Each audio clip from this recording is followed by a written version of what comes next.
So history has it that he remained there for the next 2 days, about 48 hours, until he decided to leave.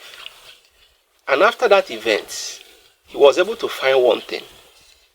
That is, by looking at the position of the stars and observing them for a very long time, he realized that as a result of the positions of the stars, that there was going to be scarcity of rain the following year. In other words, the rains will not come at the right time. And once the rains fails to come at the right time, there were going to be implications. And the implication is that farmers were not going to farm at the right time. And so after some time, there was going to be a scarcity of food. And if there is scarcity of food, it means that there will be high demand. And so people will struggle to be able to get what to eat. Based on that finding, which he got as a result of falling into trance on his way to the market, he waited till the next market day. Now he went and borrowed money from whoever cared to lend him, and then collected all that he has saved, joined them together and went to the market, and was busy buying foodstuff from every nook and cranny of the market he could find them. While he was buying foodstuff, people were wondering, what is wrong? What is this man going to do with all this? Even if he was going to hold a party, how many number of people were going to finish this? Nobody knew his plan. He was busy buying. And after buying them, he got people to help him. He transported them home and stored them in a particular place. And then waited for the following year. When it was time for the rains to come, the rain couldn't come. And then people couldn't go to farm. Everybody was depending on the old produce from the farms. At a point, food became scarce. It was difficult to find certain food stores in the market, and people started rushing to every nook and cranny of the town where they could find it. That was the time he now took his goods to the market, and within very few hours, he sold everything to the end, and had so much money that he could not even spend. He did not know what to do with money. And so he was able to pay back all the people he had borrowed from, and they took the rest back home. And now invited all the people who had made jest of him that he was a poor man, and said, look, here is money. I do not know what to do with it. If it were my intention to be rich, I would have been the richest man in the world. But my calling was different. And that calling was to improve human knowledge and not to acquire wealth. And so at that point, he had no choice than to believe the fact that he was a different kind of human being. So, number one thing was basic. That Thales of Miletus laid the foundation of what we have as philosophy. But while he was philosophizing, he was criticized, heavily criticized, by the same people he was teaching. The Greek citizens, of his own time. Everybody wrote him off. They dismissed his ideas. They made jest of him. They said he was a lunatic. He was a madman. How can a normal human being wake up and neglect the culture and traditions of some people, up to the extent of rejecting them totally? So they said there was something abnormal about him, and for that reason, they would not follow him nor believe his teachings.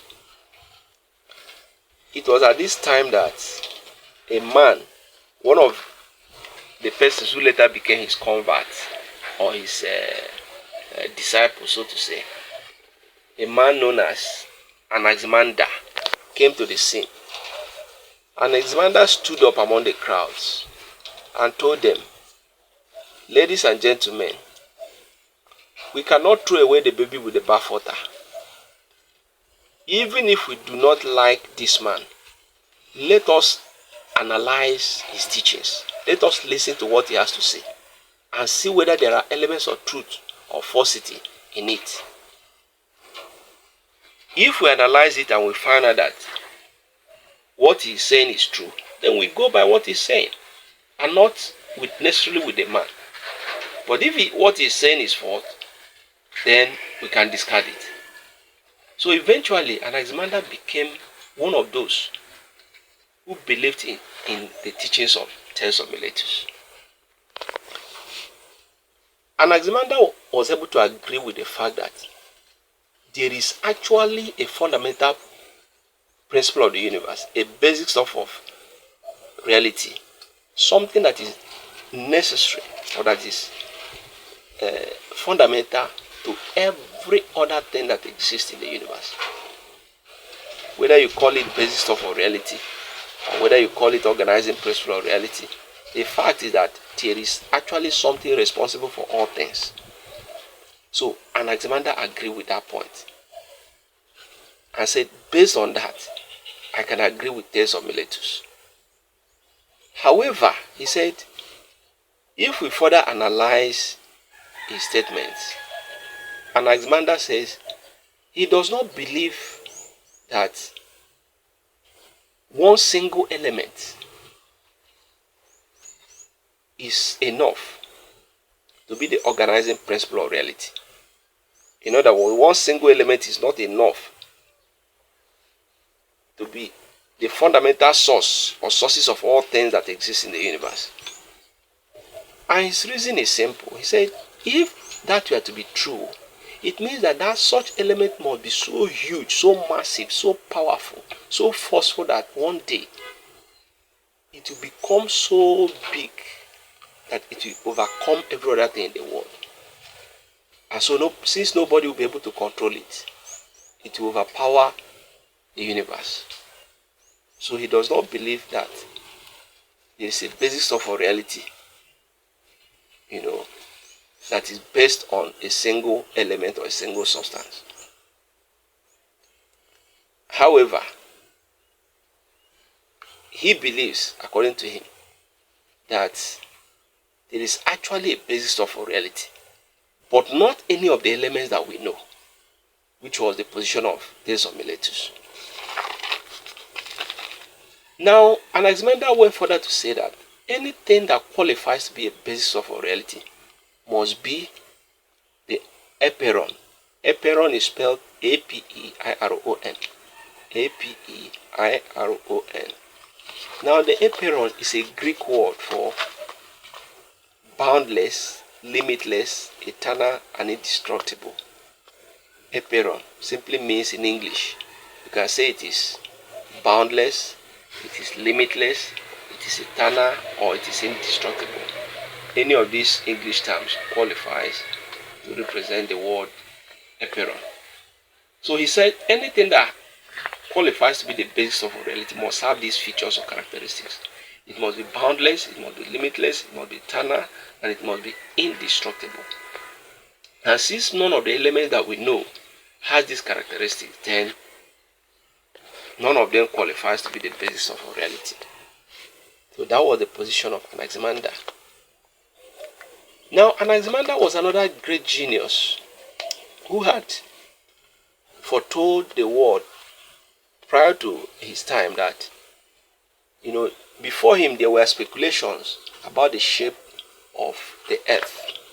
Some people claimed that the earth was flat, others felt that it was spherical in shape.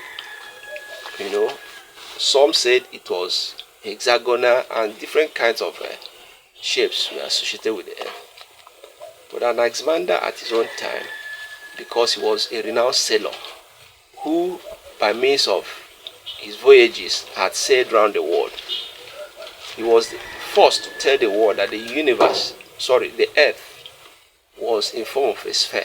It was spherical in shape. And so other speculations stating that the earth was flat was false.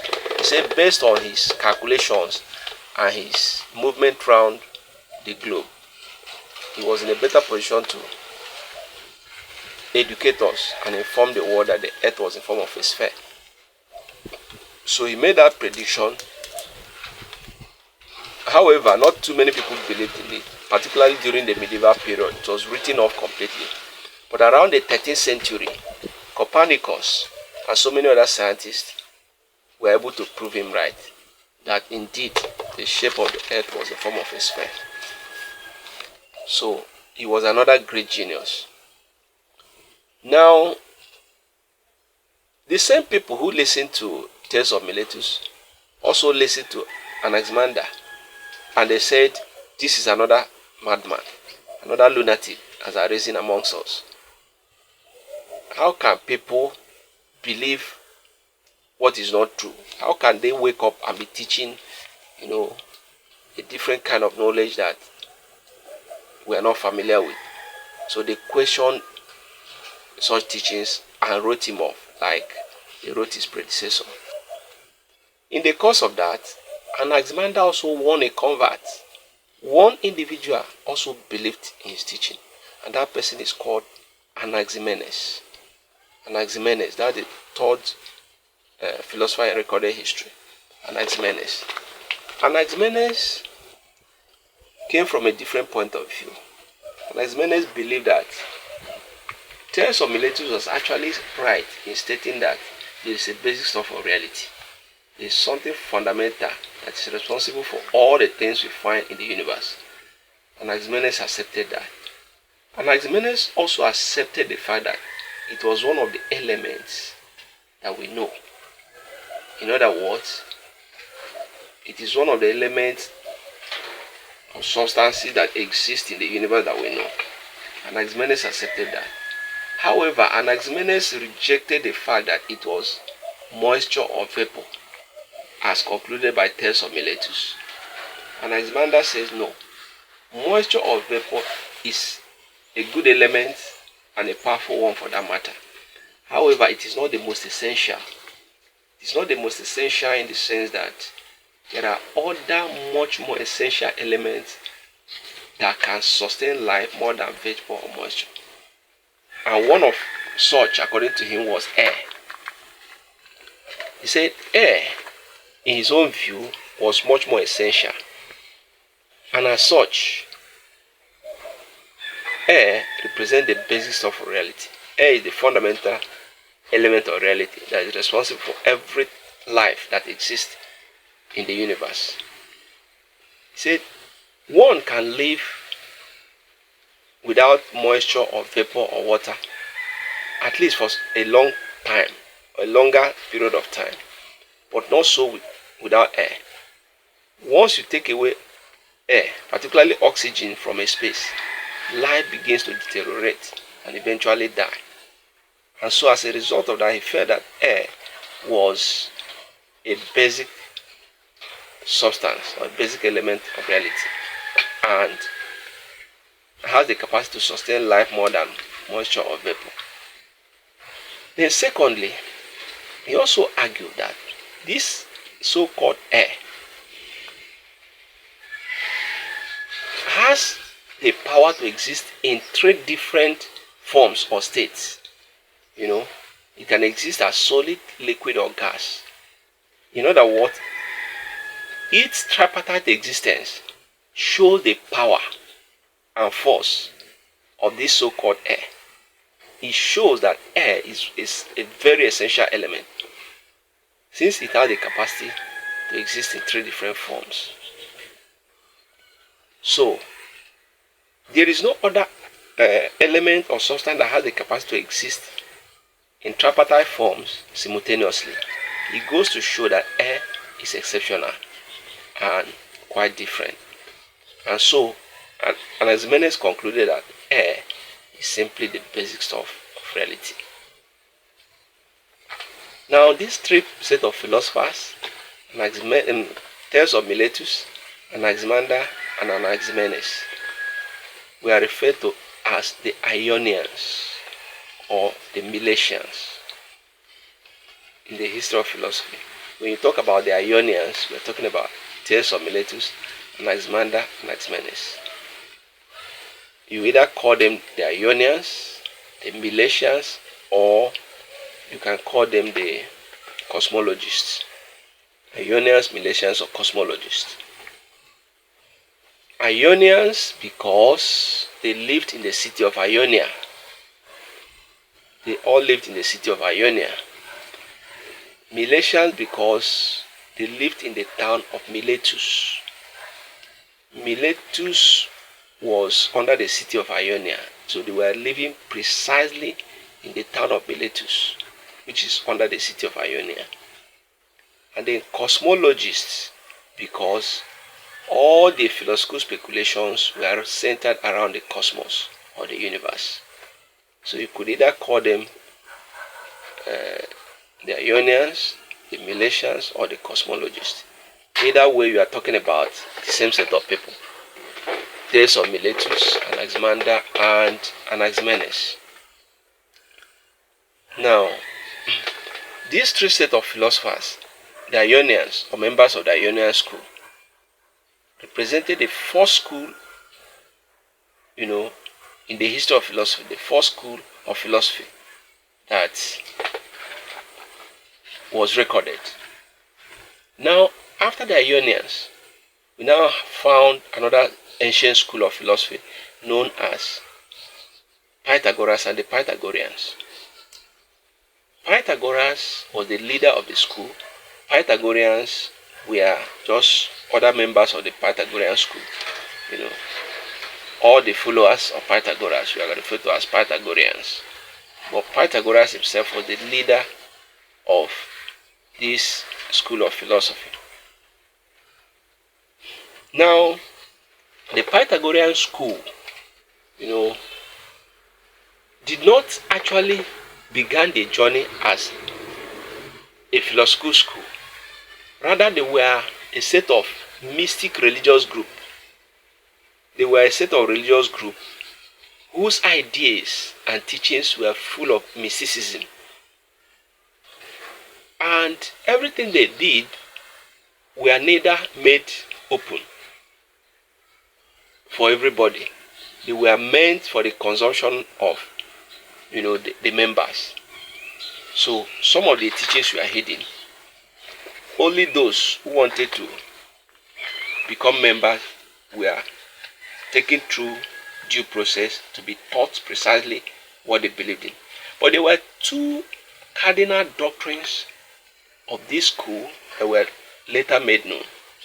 That school is known as that religious group is known as the Orphic religion, or Orphism in short, O-R-P-H-I-S-M, Orphism, or Orphic, O-R-P-H-I-C. So they were members of Orphism or Orphic religious group. Now, Orphism was much more interested in the discourses that centers or borders on numbers. Now, one of the cardinal teachings of Orphism is that the number is supreme. They believed in the supremacy of numbers. Reality can only be accounted for in terms of numbers. That is one. Then two, Orphism also teaches about the immortality, transmigration, and indestructibility of the soul. They say that the soul does not die. It is like energy. It can neither be created nor destroyed. But it does not die.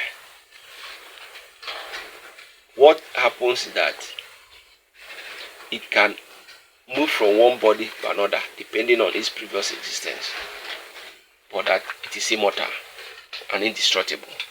So Orphism believes in the immortality, the transmigration, and indestructibility of the soul. So these two cardinal doctrines of Orphism became very known and became very popular. The first is the belief in the supremacy of numbers. Now, members of the Orphic school, Orphic religious group, believe that the number is supreme.